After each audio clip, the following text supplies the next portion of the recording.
Hi, I'm Rohini Kosoglu, national policy expert and former Deputy Assistant to the President, Domestic Policy Advisor to the Vice President, and you're listening to Trust Me, I Know What I'm Doing. Yeah. My name is Abhay Dandekar, and I share conversations with talented and interesting individuals linked to the global Indian and South Asian community. It's informal and informative, adding insights to our evolving cultural expressions, where each person can proudly say, "Trust me, I know what I'm doing."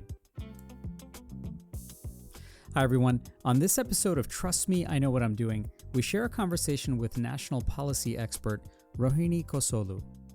Stay tuned.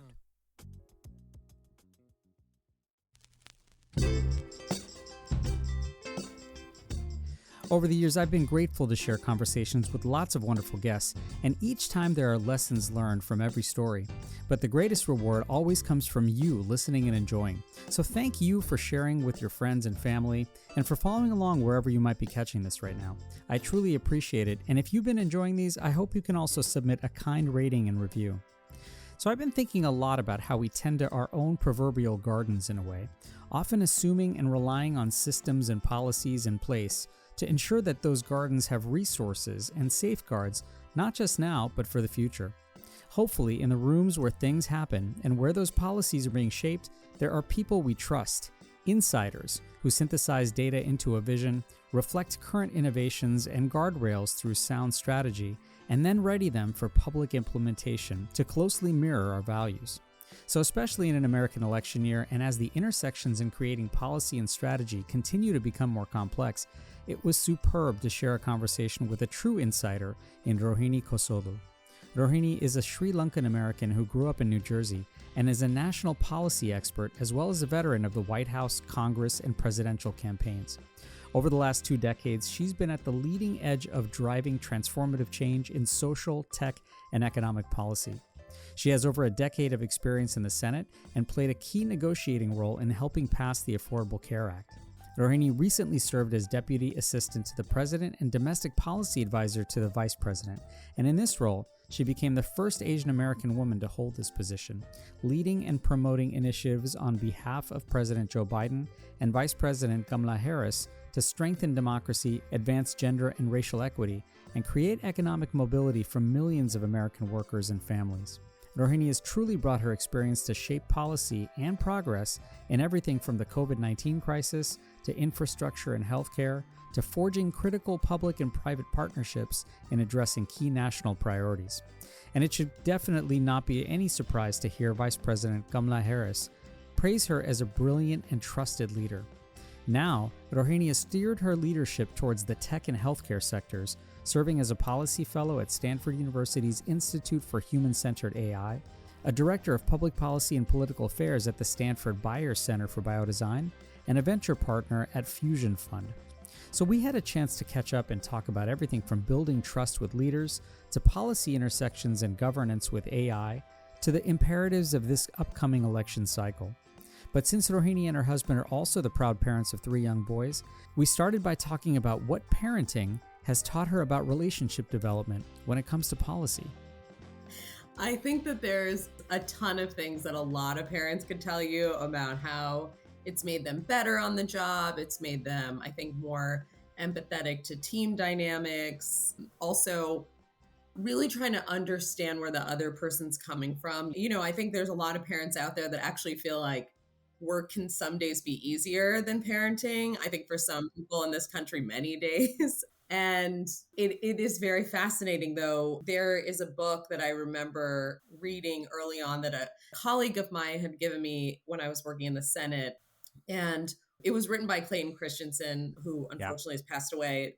But he was noting that with parenting, you really do, you're having what you're hoping for is a long-term return on investment versus what work can sometimes give you, which is a very short-term return on investment. Meaning, like when you delve a little bit deeper, you can get so much more immediate gratification. You work on a big project, the team knows your role, you get some plaudits and praise.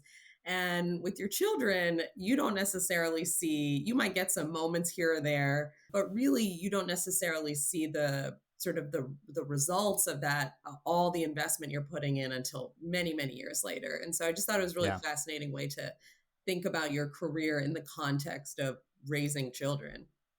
Yeah, that the speed and the pressure are slightly different, Yeah, with that. And the outcomes are ones that, of course, they're very rich and rewarding, but it's a long game with parenting, that's for sure. exactly. And I imagine that, those moments can twist and turn so rapidly when it comes to the political environment.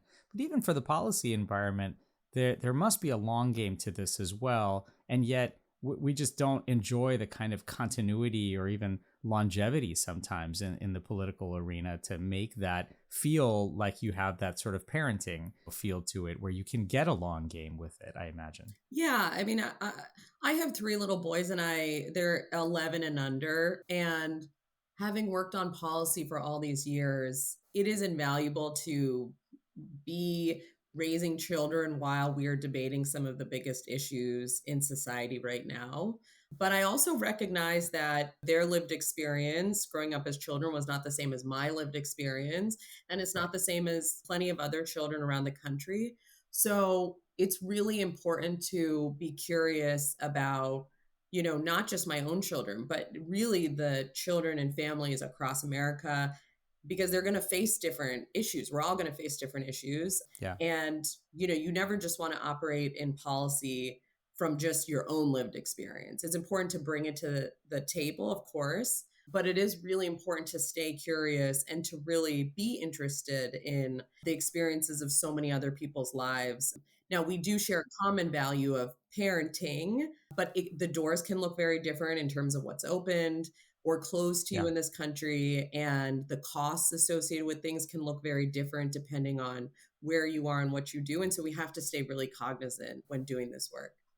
Sure. No, I mean, building with lots of empathy and curiosity is huge there. You've worked with some iconic leaders and change makers, and I'm curious if time with each of those leaders in the backdrop of this empathy and curiosity, I'm curious if time with each leader has led to an additive ladder of trust building, or is there always an element of unlearning each time you move with to shift teams or environments or even working with a new leader? That's a great question. I'm sure that over time you get better at developing the skills you need to do to be successful in different roles in your career. I will say that there's certainly, when it comes to working with top leaders, elected officials in particular, what is really important is thinking about what I've learned over the years is it's very important to understand that it's not really your agenda that you're driving. You're trying to provide somebody options to help them also make sure that they feel comfortable with the path that they're going down, because they have run for office, they've put their name out there. And Yeah. so when you come with the spirit of ultimately that this is their agenda, you want to give them as much pros and cons, and make sure that you feel accountability, that they understand the decision that's in front of them. Oftentimes Right. where I've seen things get very tricky is the leader has not fully been aware of some of the different cons, or they weren't aware of some blind spots. And so I think for everybody, no matter what career they're in, being able to the trust comes from people feeling like you really are seeking to be an honest broker, and Yeah. that you also take pride in your work about making sure that the person in front of you understands all the different choices. I mean, we of course exhibit this in a I was just telling a group the other day, it's not dissimilar from, you could even take it down to, like, if you were to ask a group of your friends, what movie should we go to? If Yeah. you're the friend that's always going to say the horror movie, everyone's going to Right. know that you're going to say that. They're going to know that you're a biased Yeah. You're participant going to in be this. their horror movie go to. Exactly, exactly. So Yeah. they're over time gonna they may discredit your vote in this. They're gonna say, "Oh, so and Right. so is always saying the horror movie. We don't need to ask him." But the truth Yeah. is, you do want to be asked, right? And so Yeah. the more you can think through, using the friend analogy, a thoughtful analysis of different movies that the group could watch, and being thoughtful about that dynamic, you do find a much easier process and path with a lot of elected Yeah. officials and leaders. I know that in a way, right, the people develop their niches and people develop their areas of expertise. And I'm imagining that even for that horror movie expert, sort of telling someone when not to watch that horror movie is Yeah. just as important as telling them to watch it. Your expertise and your guidance, and as you said, being a sort of honest and authentic broker of what that leader's vision is, really must garner a lot of trust then, especially when it comes to the outcomes, right? Being able to broker change, being able to get and move things through. Have you found that, are there any particular accelerators beyond just basically the relationship development, but really being able to say like, look, I'm giving you my honest opinion, and the analysis that I've made is forthright. And I'm imagining that comes over time. Like you really need to sort of develop and curate that quite a bit. Yeah, I mean, I would say over the years, when it is in those final moments in the room, like as Alexander Hamilton, the Hamilton play with the song goes, I have been fortunate enough to watch several of the leaders I've worked with be able to take a step back when they've asked for my thoughts. I think we've been in tandem about, okay, who are we really serving? And Right. when you could just take a step back from all the different dynamics that you may feel from political pressure or might be constituencies or really loud voices. If you just take a step back to think about, okay, but who is actually the people that we serve? How do we think through what they would want you to do in this situation? Because they really ultimately are the ones that voted for you or they gave you the power. You could probably apply that test to a lot of things when you're really, really stuck and you feel like XYZ decision may not be good. And you feel, I mean, I think a lot of people go through this, you feel many different layers of pressure to do a certain thing or to move a certain way. A lot of them, usually when you can get to that quiet place, know that their gut is actually in line with the people that they're serving. And if you Right. can sort of take that principle, a lot of it is about doing what you know in that moment is right. And those things are very, very hard. I mean, to be honest, it's Yeah. not sometimes, you know that there will be blowback, that it won't satisfy all parties. And I've been in a few of those. And usually I can say I'm very proud of the decision that came Mm. out of it. And that's usually my advice, is just to go back to the people that you actually represent or Yeah. serve. And that really could apply, I think, whether you're elected or not. And it probably allows people to have that compass in mind all the time, Yeah. and stay to their mission, vision, values, and especially move forward. I imagine it also allows for that work to rebound really quickly when there's something that goes wrong. If it's not a victory, it allows you to sort of rapidly say, okay, look, we're still alive, and Yeah. we can keep our constituents and our stakeholders at the core here. It's time to move on. Yeah, this stuff it's not easy in these environments. And also you have seen over the years, I think, with the speed of information flow moving so fast, much more pressure to move in any direction Yeah. without necessarily knowing all the data points in front of you. And you have to remember, usually you're with some ecosystem of people, right? Mm. There's people, some people have a different agenda, they may have a different reason. I'm a full believer that everyone should play in the role that they're in, and let's all play our parts and try and figure this out as a team. And Yeah. what you don't want is, just because, and I think many people have been in this situation, just because it is the loudest voice, it's the winning voice, right? Because Right. that Right. is not necessarily based on either sort of the pros and cons, the right thing to do, the things we all just talked about. And so those are just dynamics that you try and foster in any team. You're listening to Trust Me, I Know What I'm Doing. After a quick break, we'll come back to our conversation with national policy expert Rohini Kosoglu. Stay tuned. Conversation. It's the antidote to apathy and the catalyst for relationships. I'm Abhay Dandekar, and I share conversations with global Indians and South Asians, so everyone can say, trust me, I know what I'm doing. New episodes weekly, wherever you listen to your podcasts.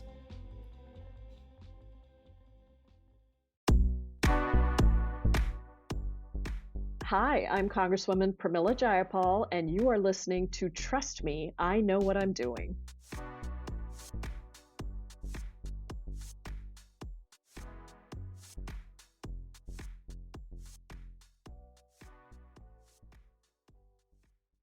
Hi, I am Congressman Sri Thanidar. I'm Shekhar Narasimhan. I founded the AAPI Victory Fund. Hi, I'm Virginia State Senator Suhas Subramaniam, and I'm running for the U.S. Congress in Northern Virginia. And you're listening to Trust Me, I Know What I'm Doing.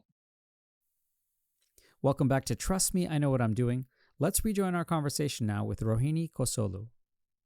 I want to move a little bit to the work you're currently doing and thinking about. And for those who perhaps are naive to the space, but also now thinking deeply about where all of these intersections happen, but where for, say, the everyday value level or the person who's really thinking about this for the first time, where do AI and policy work actually intersect, especially at that everyday value level? Yeah. So I often tell people there is this feeling in the AI field that it is not dissimilar from, many other policy spaces. I think the policy field of economics is a great example. There's so many words that are used to intimidate people from really understanding the flow of just money moving from one place to another. And of course, we have to have respect for the people that do this every day and work in those fields and the different language that they use. But we can overly make things complicated, and it's a similar thing in healthcare. You can imagine there's so many different acronyms, and you experience it when you go to, whether it's the hospital or the doctor's office, and you get those bills that make absolutely no sense. And so it is normal to feel like, why in the year of 2024 is this still happening? Right. And I think AI is no different. I think that the people that have worked on this for many, many years, that is their lived space for a long time, and they have different language. I don't want to say languages because there's programming languages, but they have different Right. phrases and terms that they use. But truly, we're all going to be the beneficiaries of this technology, whether we're involved or not. So if you're walking through in line at the airport and they're using facial recognition technology, or everything from, you're using a chatbot or you're engaging with one of the many online AI models that are happening right now, or you're receiving some of the advice from other people that are using that AI application. There's so many different instances where you're going to be part of it. We can go down more case, you're applying for a loan, or there's going to be so many things that you're affected by. It is really important that the voice of the consumer, the patient, if you were talking about healthcare, that all of these are included, because it will be decided whether you stay involved or not. So that's why I always encourage people to come to the conversation and add their voice to it. I'm curious for you, did you pick this intersection or sort of navigate to this intersection because of both the power of what's in front of us, meaning that it's so pervasive that decision making is going to be governed in such a completely different way, perhaps, or informed in such a completely different way. And I'm curious if you gravitated towards this intersection specifically to help define it, to help control it, to help empower people to feel like they're actually not just walking into the hospital and completely in a foreign environment and everyone's speaking medicalese around them. And does it feel like that is part of the mission, to be able to empower a little bit differently, to be able to help navigate and in fact help synthesize this in a landscape that just feels in many ways so foreign to people? Yeah, that's exactly right. So I started, it was one of the last pieces of work I was working on at the White House amongst many different issues. And when I started affiliating and working with my colleagues out at Stanford on this issue, this was before ChatGPT had been released. And we were already like talking, and it was just an area that was interesting and promising, and there was so many needs to think about governance and some of the challenges that will be in front of policymakers. I'm not sure anybody knew how pervasive it was going to be and how fast the speed of adoption in terms of initial interest from the public would be, but the real grappling with how and how we do this and how we get this right, and how do we also make sure that we're lifting up voices of people that are thinking about this from a human-centered approach is really important. Because without it, without that constant push, there's a lot of assumptions like, oh, XYZ company or startup company will just like, they'll make sure that the data that the models are working off of is very robust and diverse. And we know that to not be the case because of resource constraints. Some of the data that different models are being trained off of is just not cleaned up well. And so they're working with what they got in some industries. And if there are industries where they haven't been great at collecting data, and I can, there's several industries where they're just not good at that, then it really makes it challenging for what these models will look like and what the implications are when they are applied across a variety of different people in this country. For me, it was more of I think it would be great to be at this table, having worked on policy for this many years, having a different lived experience than so many other people in terms of what I've worked on and the many rooms I've been in where I've been the only one to look like myself, and hopefully just bringing that voice to the table. I was thinking about this morning, and I was imagining, it seems like there's always this creative tension, right, between those who are unleashing innovation and perhaps not always thinking about some of the impact and the balance measures of what that innovation is, and then those who are regulating and setting boundaries and really putting guardrails around things. And I imagine that the work here is always to bring both of those creative tensions to the middle and bridge them together and kind of thread the needle as you develop brand new things. So if that's the middle and that's threading the needle, are there some innovations or some boundary making that you think are actually critical priorities to work on, particularly at the edges of this, if that makes sense? Yeah, it's a good question. I would say in the just pure tech policy space, we are limited by a lack of laws just protecting consumers, right? And you look at healthcare, we have HIPAA, we have EMTALA, which is so just to go back now, I just used two acronyms that I said I would not engage in. Right. So HIPAA is essentially the nation's health privacy law. A lot of people are more familiar with that term because they have to usually sign that they are aware that the doctor and the health system is using HIPAA to protect that person's privacy rights, or at times people have been open to giving away some of their own healthcare data, but it is with their own consent. And EMTALA is essentially the law that says that if you go into the emergency room, that doctor has to treat you no matter what your pay is, your income status, all of that. And you think about in the just a purely technology space, we don't really have some big protection for consumers right now that are engaging. We see that when we talk about social media and some of the challenges we're facing as a result of trying to rein in what people say. We need to rein in big tech, and that's often repeated. But there's currently not real ability to engage on how do we best protect consumers. And so a lot of it is done mostly through industry governing themselves. And you sort of look at how fast artificial intelligence is moving. And I do think there's a number of lawmakers that are very cognizant that we don't want to slow down innovation. No one is trying to say, like, let's make it so that company X can't survive, that they can't grow in our economy. But I think as the speed of this industry increases so tremendously, there will be a lot more questions that come into play about how we can best protect consumers. And it is going to be a challenge without federal laws on the books. So I can imagine that you'll see a world in which the world of different use cases gone wrong may lead some states to act upon where they feel like there's gaps in the system. But I do think at the end of the day, the same questions you might have when with the increase in social media use, you will see some increasing gaps in both in AI and also additionally just because AI will have much more use application across industries and sectors. It always seems like the inevitability is there that there's going to be this cage match that develops between Silicon Valley and Washington. And, of course, with, as you just mentioned, the consumer and public safety as high impact bystanders.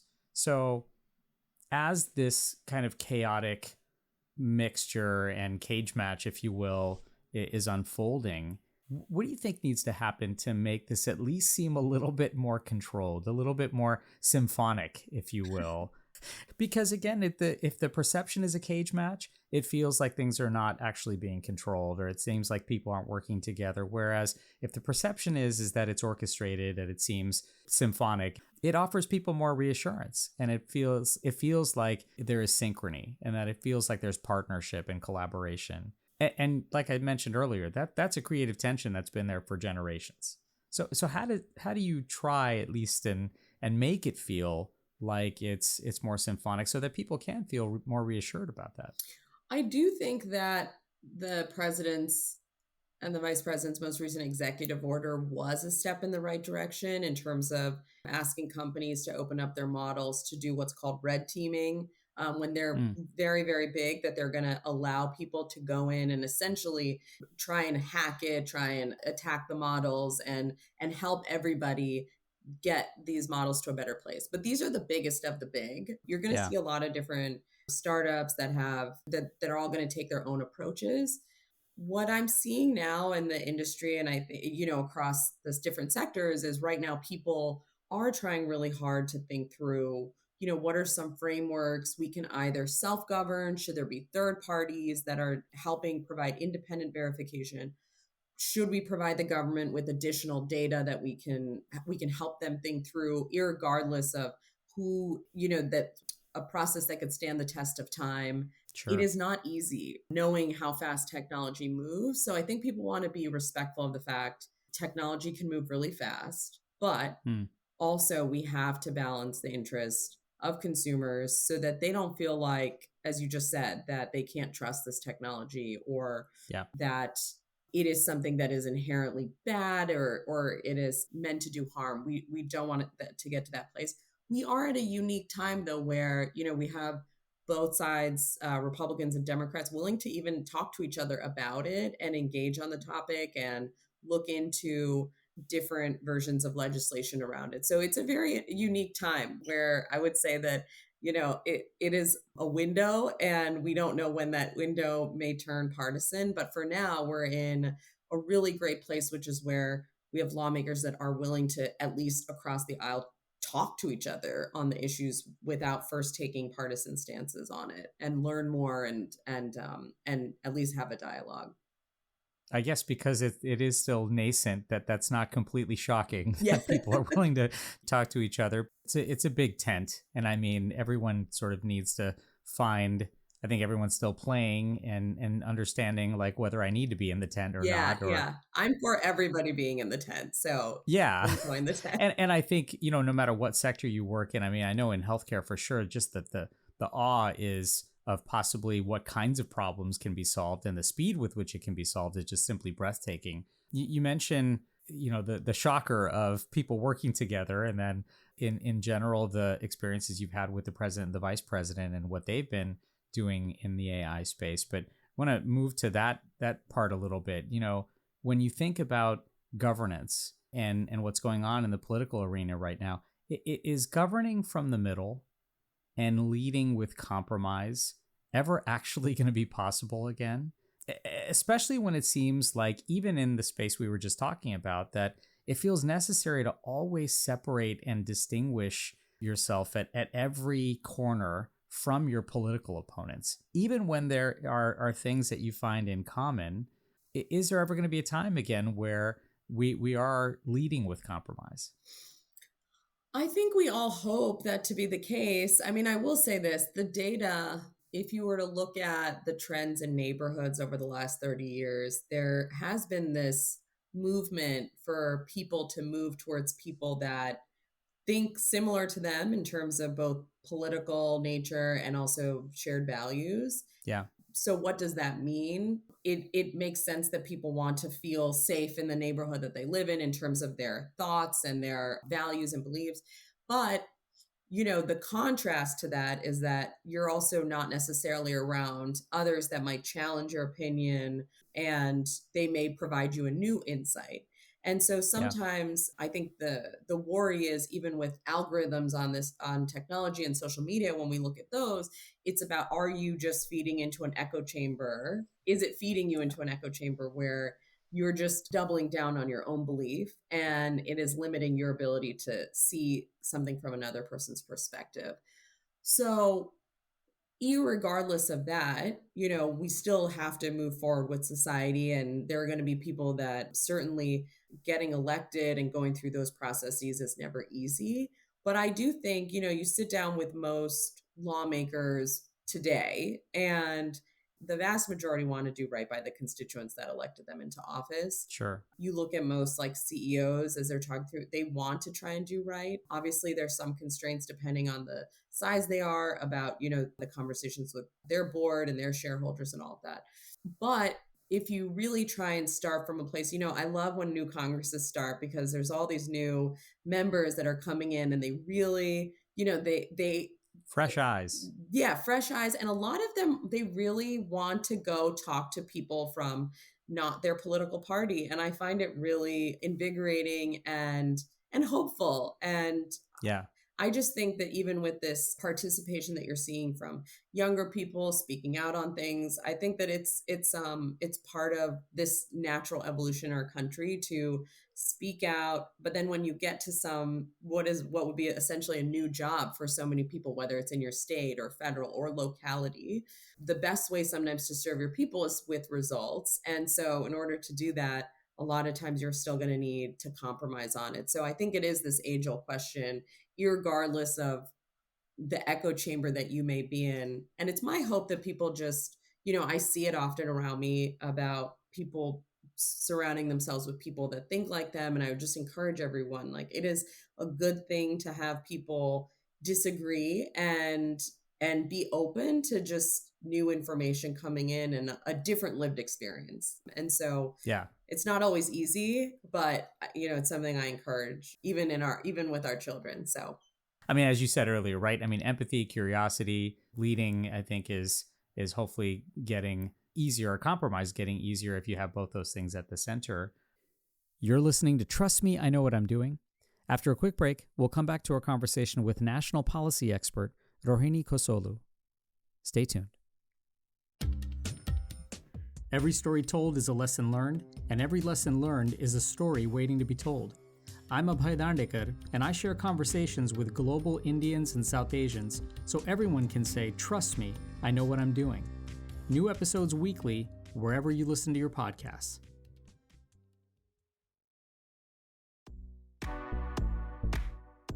Hi, I'm Lily Singh, and you're listening to Trust Me, I Know What I'm Doing.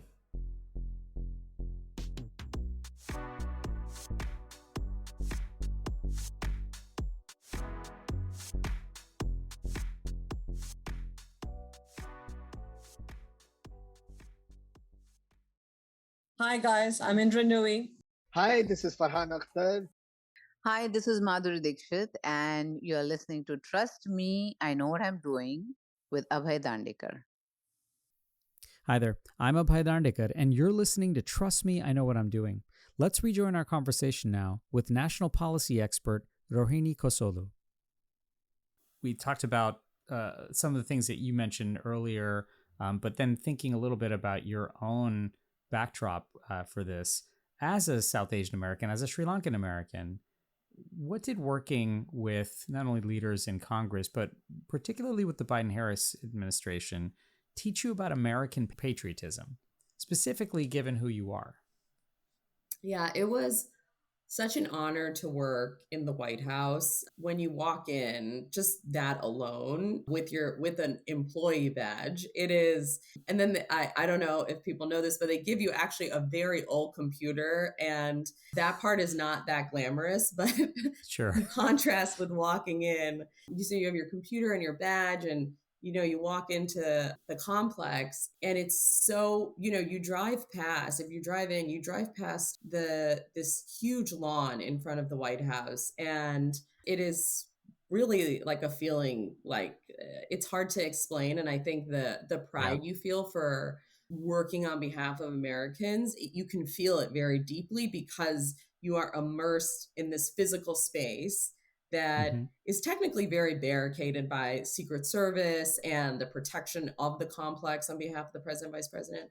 But you really can't help but feel a sense of pride in terms of, wow, like you're working here on behalf of so many people. Working in Congress was a little different in the sense that there was a lot more accessibility to see. People can come, everyone has coming in and out for tours, or they're coming to meet their senator or their congressman. And that also has a lot of value as well. I mean, you're seeing Americans every day participating in civic society, and that's amazing. Yeah. The White House, just a contrast, it is like you feel a very small person in a massive complex, and you look around and you just feel this immense feeling of the gravity and weight of the decisions that are on behalf of millions of people in this country. Did that make you feel, particularly as a South Asian American, did it increase your patriotism, just given the backdrop of the institution and the space you're in, and certainly not only just the awe of history there, whether it's with a very old computer or not. Yeah. But did your sense of patriotism grow? So it's interesting. It's interesting to think about that. I would say I grew up in a small town on the Jersey Shore, and I was definitely a minority of minorities, like one of very few that looked like myself in my classes growing up. But it's still my town, and I always felt so proud to be from Toms River, New Jersey. And then, as I moved up in the government and I got to work for these elected officials, and you go back to, whether they're in the middle of a campaign or they're doing their government work, and they're, whether you're meeting with a small business or you're doing roundtables in the state or things like that, you're meeting with people from all different walks of life. You do the work because you do really embody the idea that you're a public servant. Yeah. So for me, like, even finding out, as a lot of different reporters would say, like, oh, you're one of the highest ranking Asian American people in the White House. It is more like you get used to honestly being in so many rooms where you are the only voice speaking on behalf of your community, people that look like you, how they've been, their lived experience in America. So when you reach the White House, you really do feel like, I have to use my voice because I am speaking on behalf of so many people that would love to be in this room, would want to be in this room, and may not be able to get the same platform with the president and vice president. So I was very lucky to be able to, in my role as domestic policy advisor to the vice president, be able to share a lot of what I was thinking and on policy at really important times. It doesn't mean they're always going to go with exactly the decision you put forward. They have so many different things in front of them. But you definitely can't help looking around with your colleagues, especially ones that are other people of color, and feeling just like this is really amazing. And we were really lucky, just a number of us, to start on day one. But it was weird, I will say, because we were in the middle of COVID and we all had masks on. And so it is a very weird time to be trying to start an administration and get to know some of your colleagues when you have masks on for like a full year and some odd change. And so I think those times are gratefully, I hope, behind us. Yes. But you're right? Just sort of again, part of history, and really it's just sort of a new thing to learn.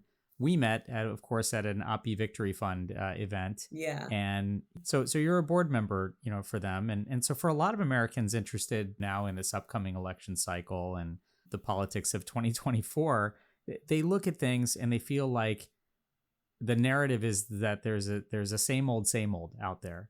And, for someone who's been through this now a few times and deeply at the, has a front row seat to this, what's actually different or more imperative perhaps now?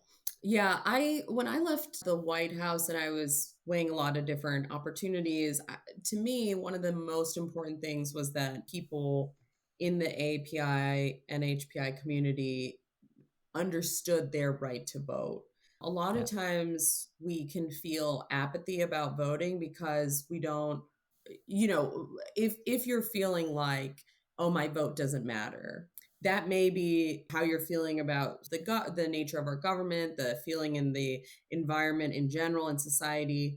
But it was important to me to work with this group and other groups where really the focus is on, let's make sure you have some options in front of you if you want to engage on that process. And we believe you should engage on that process Yeah. because it is a population that has not had the right to vote in the past. And it is hard to see your place in history in terms of, just the sheer fact of voting. I love that they give out stickers to people when they vote, just like in that little piece. And sometimes, we've all felt like, okay, do I need to vote like in this mayor's election if it's going to go a certain way? And we know it's going to go, Right.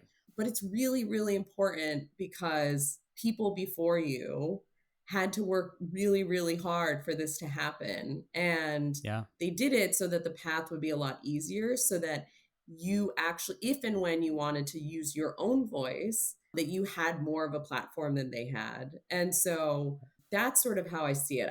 I'm never of really the mindset like it has to be this person or this candidate. Obviously, I know what I've worked on and what I am Sure. planning to do, but I do think for me, like the first conversation with people starts with just getting you to vote, Yeah. and then engaging people after that on the merits, helping them understand. I mean, we've all been there on certain elections we walked into and not fully understanding, wait, which is this specific office and what do they do in my town or city? And it can be overwhelming. Of course. But I sort of just take a step back of, it sounds like a very Asian American thing to do, like the people that came before us, and thinking about, how much they wanted us to have the ability to, have this freedom to vote. Do you think that at least in 2024, given that at least at the paramount part of this, at the apex of this, that again it's a repeat of the presidential election from 2020, that the apathy factor, the ability for folks to just be complacent about this is actually different this time, that it's actually increased, and therefore what you said just now, which is just getting to a poll, just exercising your most sort of superb power in a democracy. Is that really what the imperative is then? Just really being there, getting into that room and being able to vote and exercising that right. Yeah, I mean, I go back to we're here in the season of late spring, early summer, and I think it is normal for people to feel all different types of feelings but Yeah. no, at the same time, no one's asking you to vote tomorrow. They will ask Right. you soon, but it's not an immediate thing in front of us. So there's going to be a lot of feelings, and people should have a lot of feelings about a lot of Right. different things. And voting is so personal in terms of what you walk into and what's on the top of your mind when you walk into that ballot box. And I think it's really amazing that this country has this process where it can feel like such an intimate, private thing for you to go in and cast your vote. But I think something we know across the board that we all want to do is to allow people to have that. And Yeah. that's why I think starting with right now, even as through the Victory Fund or the work on that people are doing across the country, of just getting people to remember it's their own power to vote, Right. to go to the movies and to make a decision on the movie of what you want to see. But I also don't think we're there yet. And Right. I think that that's okay to have a lot of thoughts, to predict certain things. I mean, that's all part of this process. Correct. But what I do know from many campaigns is like, if you tried to predict what could happen between now and election day, it is like almost impossible to Right. predict between a summer and election day. It is very, very challenging. And Americans love the story playing out. It's just something that we are inherent to watching the narrative and the story and the movie essentially play out. So unfortunately, there will be television commercials, flooding, radio, digital, all of those things. And so that's the only part that I know will be really challenging for the people. The waterfall of information that's about to come in the next few months whether is you going to like be it out or there. not. Yes. Unfortunately, yes. Well, I mean, I'll get you out of here on this and we'll, bring it back to parenting in a way.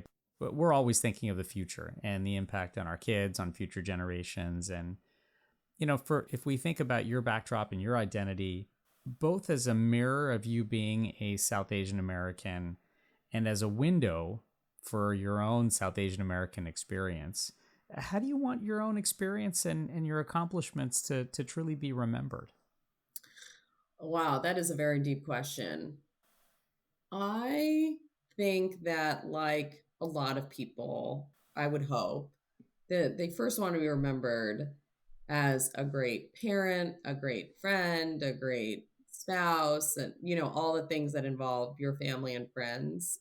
And I think that if sort of over the arc of my career, I am seen as a leader in these different policy conversations, as someone trying to improve society, that would make me happy. I don't think it's much more complicated than that. And I think at the heart, most people want to improve society. And, I've spent my career obviously trying to translate how best to do that and focusing on really at the core how to help American people in this country. But at the end of the day, like I said, I got 3 little boys and a very forgiving husband on the career pathway that I've had. And so not forgiving, very supportive, but also just, I'm really now really enjoying my time, spending with them and doing work outside the government as well. But, my heart is always still with how can we best help people in this country. Well, keeping it simple, making sure that the help is out there, and I think fostering and cultivating conversation. And as we always say, at least on this show, that conversation's the antidote to apathy. So I hope that stays. Rohini, what an absolute treat to share a conversation with you. And I hope we can chat again down the road. Yeah, I would love that. Thanks again, Rohini. Just a reminder to everyone that no matter where you are, registering to vote is critical to ensuring that your voice is heard in the rooms where things are happening. Go to vote.gov to learn more, and please pass it on. Till next time, I'm Abhay Dandekar.